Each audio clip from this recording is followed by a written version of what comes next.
তো কিভাবে এই খুশু খুদু সাবমিসিভনেস আপনি কিভাবে বাড়াবেন, এটাও বিষ্ণু ইসলাম আমাদেরকে ইনস্ট্রাক্ট করেছেন, গাইড করেছেন। কিভাবে এই খুশুটা আসবে, অন্তরের মধ্যে একাগ্রতা আসবে। এক নম্বর পদ্ধতি হচ্ছে খুশু খুদু বাড়ানোর। সালাতে যখন আপনি দাঁড়াবেন, বিষ্ণু বলেন সল্লু সলাতান মুআদ্দিয়া। বিষ্ণু বলেন মনে করো যে নামাজটা পড়তেছো এটা হতে পারে তোমার বিদায়ী নামাজ, শেষ নামাজ জীবনের, হতে পারে না? ধরেন যে মাগরিবের সালাত যে আমরা আজকে পড়বো, এমন তো হতে পারে এটাই আমাদের জীবনের শেষ নামাজ। কি বলেন, হতে পারে কি না? পারে। আমরা কে কখন চলে যাব আমাদের তো জানা নাই। তো এই যে মুসল্লায় যখন আমরা দাঁড়াই, তখন কেন আমরা এটা ভাবি না যে it could be the last and final prayer in my life? তো আল্লাহ বলেন আল্লাযীনা হুম ফি সালাতিহিম খাশিউন। প্রথম বৈশিষ্ট্য হচ্ছে যারা তাদের সালাতে বিনয় অবনত থাকবে, একাগ্র চিত্তে সালাত আদায় করবে। এতটা একাগ্র চিত্তে তারা অন্তরের মধ্যে এই উপলব্ধি ধারণ করবে যে আমি যে ইবাদত করছি এটা আল্লাহ দেখছেন। Allah is watching me, Allah is observing me, আল্লাহ তাআলা সরাসরি দেখছেন। এবং রাসূল সাল্লাল্লাহু আলাইহি ওয়াসাল্লাম এটাই বলেছেন যে আনতা আবুদাল্লাহা কাআন্নাকা তারাহু ফাইন লাম তাকুন তারাহু ফাইন্নাহু ইয়ারাক। এমন ভাবে ইবাদত করো মনে করো যে তুমি আল্লাহকে দেখছো। আর এটা যদি ভাবতে, এই উপলব্ধি আনতে যদি কষ্ট হয়, তাহলে অন্তত এতটুকু তো ভাবো যে আল্লাহ তোমায় দেখছেন, আল্লাহ আমাকে দেখছেন। এই ভাবনাটা অন্তরে আনা যায় না? চাইলেই আনা যায়। আমরা যেন এই উপলব্ধিটা নিজেদের মধ্যে রিয়েলাইজেশনটা বিল্ড আপ করার চেষ্টা করি যে আমি যে মুসল্লায় দাঁড়ালাম, এই যে আমি কিয়ামুল লাইল করতেছি, এই যে তারাবিতে আমি 20 রাকাত পড়তেছি লম্বা সময় ধরে, আল্লাহ কিন্তু দেখছেন। আমার সিজদা, আমার রুকু, এগুলো আল্লাহ তাআলা সরাসরি কি করছেন? দেখছেন। এই ফিল নিয়ে যদি আপনি সালাতে দাঁড়ান, এটা হচ্ছে খুশু খুদু। প্রতিদিন ধরেন যে মাগরিবের নামাজের পরে একটু নিউজ দেখেন, একটু ফেসবুকে ঢুকেন। আজকেও তো ঢুকবেন, তাই না? ঢুকবেন। কি করবেন আজকে? আল্লাহ আকবার। সব বাদ দিয়ে ওযু করে আতর মেখে জায়নামাজটা ভিজিয়ে দীর্ঘ কিয়ামুল লাইল করবেন। সিজদায় পড়ে চোখের পানি দিয়ে জায়নামাজ ভিজিয়ে দেবো আমরা, ঠিক কিনা? কারণ আমি নিশ্চিত হতে পেরেছি এটাই আমার শেষ নামাজ। তো এটা তো প্রত্যেক সালাতের ক্ষেত্রেই আমাদের প্রযোজ্য। আসলে আমরা যে নামাজ পড়ি, যে কোনো নামাজই তো আমার শেষ চান্স হতে পারে। কি বলেন? লেটস পারফর্ম দিস সালাহ as if this is our last and final prayer. তিনি বললেন সবচাইতে বড় চোর যে নামাজে চুরি করে। সাহাবারা বললেন ওয়া কাইফা ইয়াসরিকু মিন সালাতিহি ইয়া রাসূলুল্লাহ, নামাজে আবার কিভাবে চুরি করে? রাসূল সাল্লাল্লাহু আলাইহি ওয়াসাল্লাম বললেন লা ইউতিম্মু রুকুআহা ওয়া সুজুদাহা, রুকু সেজদাগুলো সুন্দর করে আদায় করে না, সেই নামাজ চোর। তা আমরা যেন রুকু সেজদাগুলোকে খুব সুন্দরভাবে ধীরস্থিরভাবে যেন আমরা আদায় করি, আমরা যেন তাড়াহুড়ো না করি। রুকু থেকে যখন সোজা হয়ে দাঁড়াবা, ধীরস্থিরভাবে দাঁড়াবা, নাকি তাড়াহুড়ো করবেন? ধীরস্থিরভাবে দাঁড়াবেন, কয়েক সেকেন্ড দাঁড়াবেন, তাসবিহ পড়বেন, এরপরে সিজদায় যাবেন। যখন সিজদায় যাবা হাত্তা তাতমাইন্না সাজিদান, রিল্যাক্স। সালাতের মধ্যে কিভাবে থাকতে হবে? With relaxation. রিল্যাক্সের সাথে তুমি সিজদা দিবা। 2 সিজদার মাঝখানে বসে আবার রিল্যাক্স, আবার তুমি ধীরস্থিরভাবে বসবা। এইভাবে পুরো সালাতটা, প্রত্যেকটা রাকাত তুমি এভাবে আদায় করবে। তার মানে সালাতে তাড়াহুড়ো করতে বিষ্ণু ইসলাম নিষেধ করেছেন। এমনকি অনেক সময় আমরা রুকু পাবো না বলে দৌড়ে যে সালাতে অংশগ্রহণ করি, এটাও নিষেধ করেছেন। উনি মুগীরা ইবনে শুআবা রাদিয়াল্লাহু তাআলা আনহু নামে এক সাহাবীর দাস ছিলেন, মুকাতাব দাস। কন্ট্রাক্ট ছিল যে এত টাকা দিলে তাকে আজাদ করা হবে। তো এই অগ্নি উপাসক মাজুসি এসে ওমর ফারুককে বলে, খলিফাতুল মুসলিমিন, আমার মালিক সাহাবী মুগীরা আমার কাছে প্রতিদিন অনেক টাকা চার্জ করে। উনি বললেন তাই নাকি, কত চার্জ করে? বলে যে এত চার্জ করে। তো বলতেছে আচ্ছা তুমি তাহলে কি কাজ করো, কি কাজ জানো? বলে যে আমি খঞ্জর বানাতে জানি, ছুরি, ছোট ছুরি আর কি। বলতেছে ওরে আল্লাহ, যারা খঞ্জর বানাতে জানে তারা তো অনেক টাকা মেক করে, সেই হিসাবে তো মুগীরা বেশি চার্জ করে না, অল্পই চার্জ করছে। তো সে খঞ্জরকে ধার দিয়ে একদিন ফজরের নামাজে, ওয়াকানু ইউসাল্লুনা বিগালাস, ওনারা খুব অন্ধকার থাকতে ফজরের নামাজ পড়তো। সে বুরনুস, এক ধরনের জুব্বা যেটার মাথা আছে, ওটা পরে হুডির মতো আর কি, হুডি চেনেন তো না? হুডির মতো একটা জুব্বা পরে সে অন্ধকারে, সে তো আসলে অমুসলিম, সাহাবাদের সাথে পিছনে দাঁড়াইছে নামাজের ভান করার জন্য, আর এই খঞ্জরটা নিয়ে গেছে সাথে। হুশ ফিরে পাওয়ার পরে দিনের বেলা যখন হুশ আসলো ওনার, সবাই চারদিকে বসা যে হায় হায় আমাদের আমিরুল মুমিনিনের কি জানি কি হয়। হুশ ফিরার পরে ওনার মুখের প্রথম কথাটা ছিল আসাল্লান নাস, মানে আমার নেতৃত্বে যে ফজরের সালাতটা শুরু হয়েছিল এটা কি ঠিকঠাক শেষ হয়েছিল? সুবহানাল্লাহ পড়বেন না? আচ্ছা বলেন তো, এই মুহূর্তে আমরা কি করতাম? ওনাকে যে স্টেবিং করছে, চিকিৎসক এসে দুধ দেয়, দুধ পেট দিয়ে বেরিয়ে যায়, নাবিজ দেয়, নাবিজ বের হয়ে যায়, মানে উনি ইন্তেকাল করবেন, এটা বোঝাই যাচ্ছে। এমন কঠিন পরিস্থিতিতে আমরা যদি হসপিটালে হুশ ফিরে পেতাম, আমরা কি বলতাম? বলেন দেখি কে কি বলতেন? আল্লাহু আকবার। তাহলে এটা কত গুরুত্বপূর্ণ ইবাদত। কিভাবে এই সালাতকে সাহাবারা অফার করতেন। তো খুশু খুদুর সাথে যদি আমরা সালাত, এটা করা যাবে না, জামাতে পড়তে হবে। সালাতে কি কি বলতেছেন এগুলোর অর্থ বুঝে যদি সালাত অফার করেন তাইলে আপনার সালাতে মনোযোগ থাকবে। সুবহান রাব্বিয়াল আলা, সুবহান রাব্বিয়াল আযীম এর অর্থ কি? সূরা ফাতিহা যে প্রতিদিন পড়ি, কি সুন্দর প্রার্থনা সূচক বাক্য, এর অর্থ কি?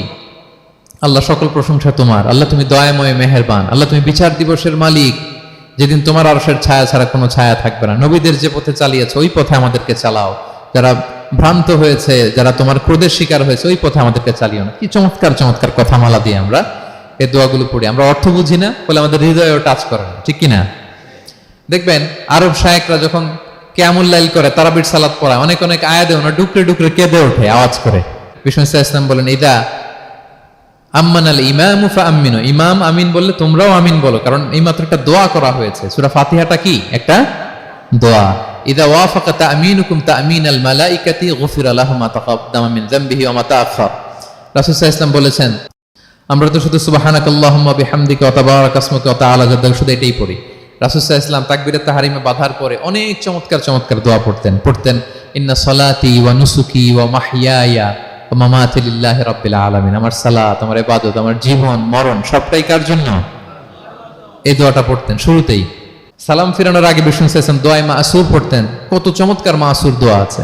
আবার বিষ্ণু বলতেন, লা ইউসাল্লিমান্না আহাদুকুম হাত্তা ইয়াতাআওয়াযা আন আরবা' মিন আযাবিল কবর, মিন আযাবি জাহান্নাম, মিন ফিতনাতিল মাহইয়া ওয়াল মামাত ওয়া মিন ফিতনাতিল মাসিহিদ দাজ্জাল। আমার কোন উম্মত যেন সালাম ফিরানোর আগে এই চারটা জিনিস থেকে পানাহ চাওয়া ছাড়া যেন সালাম না ফিরায়। একটা কি? আল্লাহ তুমি জাহান্নামের আযাব থেকে বাঁচাও, আল্লাহ তুমি কবরের আযাব থেকে বাঁচাও, আল্লাহ জীবন মরণের ফিতনা থেকে বাঁচাও, আল্লাহ তুমি দাজ্জালের ফিতনা থেকে বাঁচাও। পড়েন আমিন। নাকি তাড়াহুড়ো করবেন? কিভাবে পড়বেন নামাজ? ধীরে সুস্থে, উইথ রিল্যাক্স। ইমাম মুবিন নামক এক দালিলিক রেজিস্ট্রি খাতায় সবকিছু তুলে রাখছি, সব পাই টু পাই আপনি পাবেন। আপনি অবাক হবেন, মালি হাযাল কিতাবি লা ইউগাদিরু সাগীরাতান ওয়ালা কাবীরাতান ইল্লা আহসাহা। এটা কেমন আমলনামা! ছোট্ট ভালো কাজ করেছে ওইটাও আছে, ছোট্ট খারাপ করেছে ওইটাও আছে। অবাক হবেন আপনি, সব আল্লাহ তাআলা সেখানে তুলে রাখবেন। তো বিশ্বাসীরা কোনো অনর্থক কথা কাজের সাথে জড়ায় না, এজন্য কারণ তারা জানে এগুলো সব রেকর্ডেড, সব রেকর্ডেড। আপনার কোনো কাজ যদি রেকর্ড করা হয় এবং বলা হয় যে এটা গণমানুষের কাছে উপস্থাপন করা হবে, আপনি কি করবেন তখন বলেন তো? খুব সতর্ক হয়ে চলবেন, সতর্ক হয়ে বলবেন। হ্যাঁ, এই যে আমরা যে এই ক্যামেরা থাকলে যেভাবে কথা বলি, সবসময় কি এইভাবে বলি না? আমরা যখন নিজেদের ঘরোয়া আড্ডায় বসে আমরা কত কথা বলে ফেলি, ইনফরমাল অনেক কথা বলি, যেগুলো ক্যামেরা থাকলে বলি না, কারণ এটা ফরমাল, এটা কোটি মানুষের কাছে যাবে, সবাই শুনবে, সবাই জানবে, এজন্য আমরা সাবধান হয়ে কথা বলি। কি বলেন? তো এই যে এই ক্যামেরা কিন্তু অদৃশ্য ক্যামেরা চারদিকে আমাদের, ইমাম মুবিন নামক অদৃশ্য ক্যামেরা দিয়ে সব রেকর্ড করা হচ্ছে। রেকর্ড করে দিচ্ছেন কে?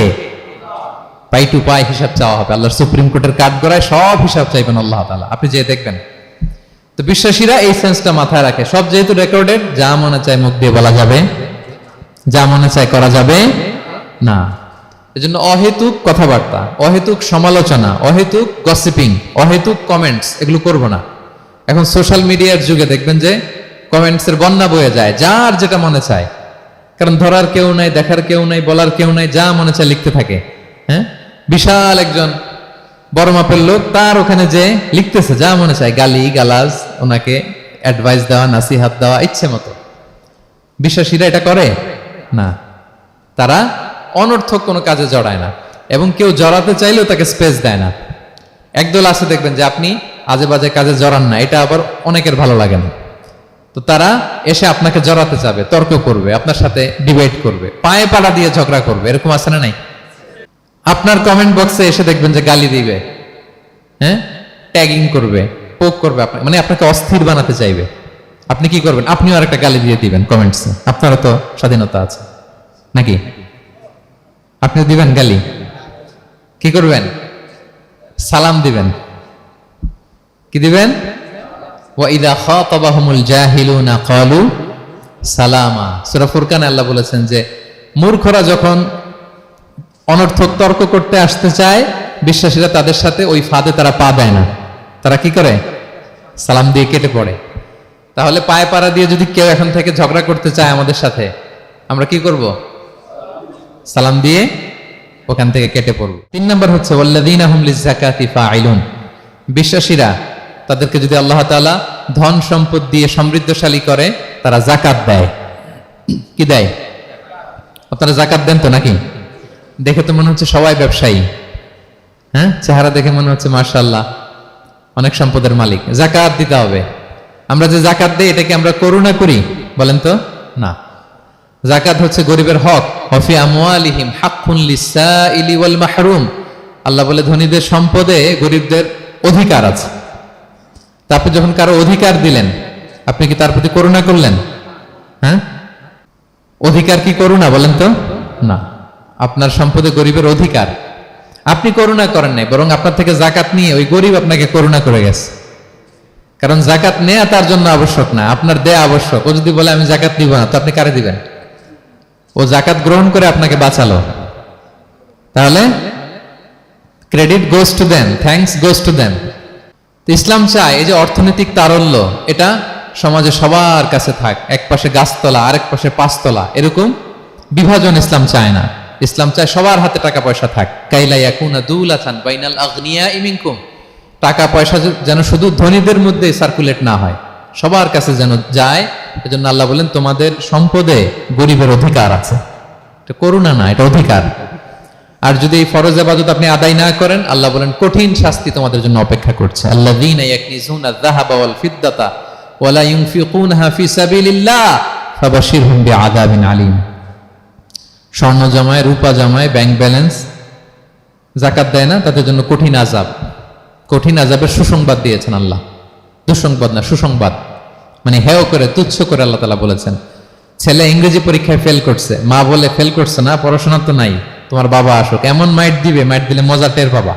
আচ্ছা বলেন তো, মাইট দিলে কি মজা লাগে না ব্যথা লাগে? কিন্তু মা কি বলছে?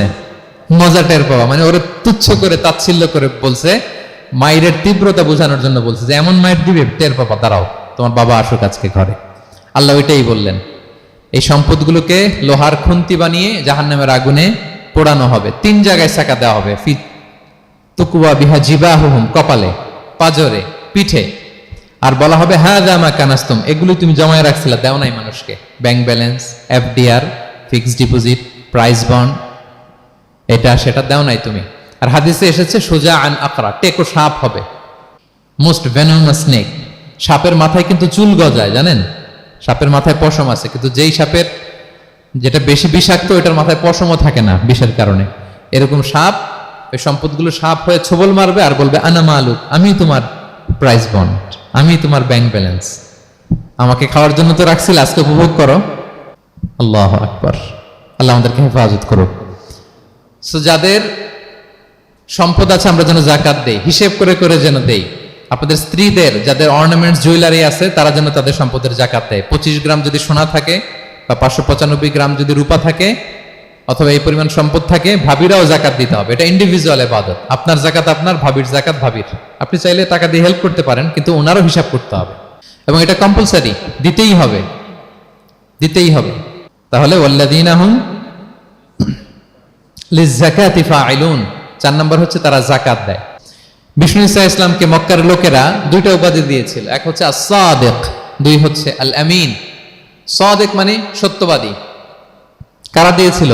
ঘোর শত্রুরা, অপোজিশন পার্টি, তারা উপাধি দিয়েছে। একটা হচ্ছে সাদিক মানে কি, আর একটা হচ্ছে আল-আমিন, বিশ্বস্ত। এতটা বিশ্বস্ত যে বিষ্ণু ঈসা ইসলাম মক্কা থেকে মদিনায় যেদিন হিজরত করতে যাবেন, আমানতের জিনিসগুলো উনি আলী রাদিয়াল্লাহু তাআলা আনহুর কাছে রেখে গিয়েছিলেন।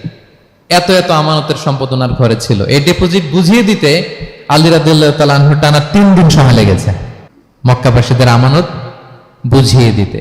তারা ওয়াদার খেলাফ করে না। ওয়াদার খেলাফ করাও কিন্তু মুনাফিকের আলামত। ওয়া ইযা ওয়াআদা আখলাফা, ওয়াদা দিলেই মুনাফিকরা এটা খেয়ানত করে, তারা কথা দিয়ে কথা রাখে না। এজন্য আল্লাহ বলেন ওয়াজকুর ফিল কিতাবি ইসমাঈল ইন্নাহু কানা সাদিকাল ওয়াদি ওয়া কানা রাসূলান নাবিয়্যা। উনি ছিলেন সাদিকাল ওয়াদ, প্রতিশ্রুতি রাখতেন। এক লোকের সাথে ওনার কথা হলো যে আগামীকাল বিকেলে ওনারা দেখা করবেন। ইসমাঈল সাল্লাম বিকেলবেলা আগামীকাল যে এক গাছের নিচে কমিটমেন্ট ছিল যে অপেক্ষা করলেন, কিন্তু ওই লোক আসে নাই, ভুলে গেছে। ইসমাইল সাল্লাম ভাবলেন আজকে ভুলে গেছে, মনে হয় আগামীকাল আসবে, আগামীকাল আমি যাব। এরপরের দিন আল্লাহ নবী ইসমাইল যে ওই লোকের জন্য ওখানে হাজির, কিন্তু ওই লোক ওই দিনও আসে নাই। আগের যুগের উম্মতেরা সেনাগলকে না গেলে আবাদত করতে পারতো না, চার্চে না গেলে আবাদত করতে পারতো না, কিন্তু আমরা মসজিদেও নামাজ পড়তে পারি, বাইরেও পড়তে পারি। 5টা বিশেষ বৈশিষ্ট্য আল্লাহ তাআলা বিষ্ণু ইসলামকে দিয়েছিলেন। এর মধ্যে একটা হচ্ছে জুইলাত লি আল আরদু কুল্লুহা মসজিদান ওয়া তাহুরা, আল্লাহ আমার জন্য পুরো জমিনটারে মসজিদ বানাই দিয়েছে। সালাতের ব্যাপারে সচেষ্ট হও, কারণ এটা প্রথম হিসেব চাইবেন আল্লাহ। আল্লাহ বলেন আউয়ালু মা ইউহাসাবু বিহিল আবদু ইয়াউমাল কিয়ামাতি আস-সালাহ, কিয়ামতের সর্বপ্রথম হিসেব হবে নামাজের। আওয়াজ করে বলেন কিসের? ফাইন সলুহাত সলুহা সাইরু আমালি, নামাজের হিসেব যদি সহজ হয় সব সহজ, আর নামাজের হিসেব যদি গন্ডগোল হয় পুরো আমল নামায় গন্ডগোল লেগে যাবে। প্রিয় ভাইরা, তাই আমরা যেন সালাতের ব্যাপারে যত্নবান হই, আমরা যেন খুশু খুজুর সাথে সালাত পড়ি, আমরা যেন অনর্থক কথাবার্তা কাজ থেকে যেন বেঁচে থাকি।